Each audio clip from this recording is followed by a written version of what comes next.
We don't have any smoothie recipes to start making yet, but to start with, that isn't going to matter. Instead, we're going to look at the basics that apply to any smoothie. Because really, you don't necessarily need a recipe.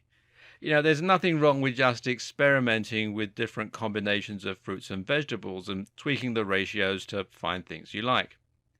Elsewhere in this series, you'll find a guide to the different health benefits of various fruits and vegetables, as well as the benefits of different nutrients, and that can serve as a good starting point. But to get creative, you need to know the basic rules that will apply regardless of your ingredients. How do you make sure that your smoothie is basically tasty and doesn't leave you cold? Well, the first thing to do is to choose the fruits and vegetables that you're going to add to your smoothie. As mentioned, you should choose the fruits and vegetables based on the goals you want to achieve and the nutrients you're interested in. Of course, you should aim for a balance, but ask what your primary goal is too. Is this a fat-burning smoothie, an energy smoothie, or a fiber-packed smoothie? Think too about the sugar content and acidity. Something like a banana or an avocado will be much less sugary than something like an orange or a mango. If you have one or two ingredients that pack a lot of sugar, then consider adding a few less sweet ingredients to try and even the score. What's also very important is to make sure that you get your ratios correct, and we'll come to this in a moment. The first thing to add to your container before you start making your smoothie is some form of liquid. This, of course, is going to be what keeps your drink a drink and not a mush. What's also important, though, is that you think about how much liquid you want and what type of liquid you're going to use. The most common choice of liquid will be water. However, it's also fairly common to use milk, which comes packed with its own nutrients, or to use fruit juices. It's also normal to use 1 to 2 cups for one person's worth of smoothie. Note that your smoothie's consistency is very much dependent on what you do now. If you want the drink to be very runny, then adding a lot of water and juice is fine. If you prefer a thicker consistency, though, then you'll want to add a little less and or choose something that is thicker to begin with, such as milk or even yogurt. Whether you prefer your drink to be runny or thick is entirely a matter of preference and might also vary depending on the recipe and the goal. Common liquids you can use for delicious smoothies include water, almond milk,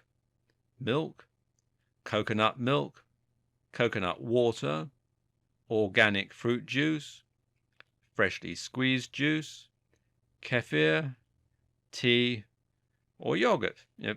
Have fun and experiment. The next thing to think about is your base texture, and often just referred to as the base. This is what's going to provide the body of your smoothie and give it a thick consistency so that it is a smoothie and not a juice. The aim here is to pick something which has a thicker consistency itself, and that usually means something along the lines of bananas, mangoes, pears, peaches, or avocados. Yogurt, or yogurt as it's also pronounced, also works well, as do nut butters like peanut butter. Coconut meat, chia seeds, ice, frozen fruit, or even cream, although this last option is not quite so healthy, are also things that you might want to consider. Good bases include bananas, mangoes, pears, peanut butter, avocado, yogurt, frozen fruit, peaches, apples, plums, or melon. The next thing to do is to insert the additional fruits and or vegetables in the necessary ratios. You've already set them aside, now you need to choose the specific quantities and add them in. For example, if you're going to make a green smoothie, you'll probably be adding spinach, kale, beet greens, dandelions, lettuce, broccoli, cauliflower, etc. For juicy ones, you'll likely have things like berries, oranges, apples, and so on.